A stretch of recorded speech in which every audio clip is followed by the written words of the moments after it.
Oi, gente, tudo bem com vocês? Como é que vocês estão por aí? Iniciando mais um vídeo no canal. E no vídeo de hoje vou ensinar vocês o brigadeiro caseiro do leite condensado, viu? Simbora pro vídeo.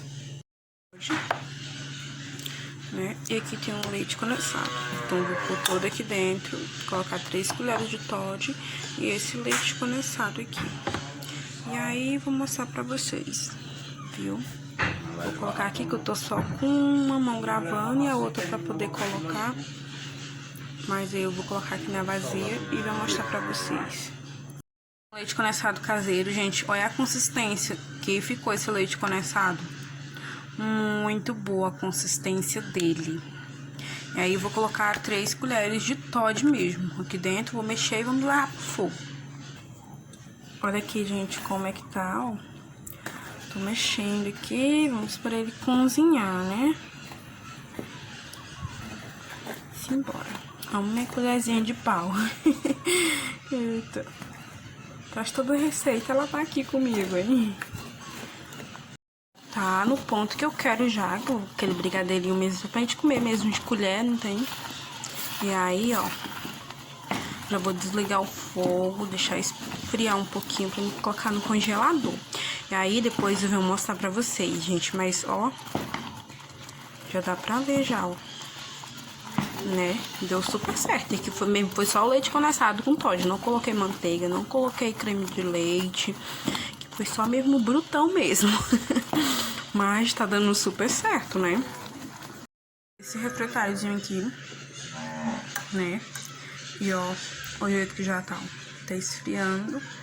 Vou levar agora pro congelador pra ele poder esfriar, né?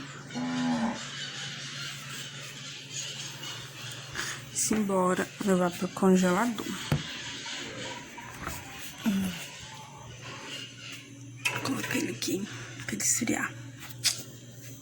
É isso, depois eu vou mostrar pra vocês. Gente, vim finalizar o vídeo com vocês, mostrar, ó. Olha o quanto ele ficou durinho esse aqui, ó. Tá no ponto de enrolar. Ficou bem durinha, porque eu coloquei no congelador pra esfriar e deixei mais um pouquinho de tempo, não tem? Mas não tem diferença. Que delícia. A mesma coisinha. Esse aqui não ficou nem no ponto de colher. Ele ficou no ponto mesmo de enrolar, não tem? Enrolar, fazer as bolinhas e... Mas ficou muito bom. Muito gostoso, super aprovado. Isso. Meu Deus do céu. Que delícia que tá esse negócio. Se vocês puderem experimentar, façam, me marque lá no Instagram. Vou ter o prazer de repostar. Vocês fizerem me marcar. Gente, espero muito que vocês tenham gostado desse vídeo. Já deixa o like, curte, comenta, compartilha. E é isso, até o próximo vídeo. Um beijo, fique com Deus. Eu vou ficar aqui com essa belezura.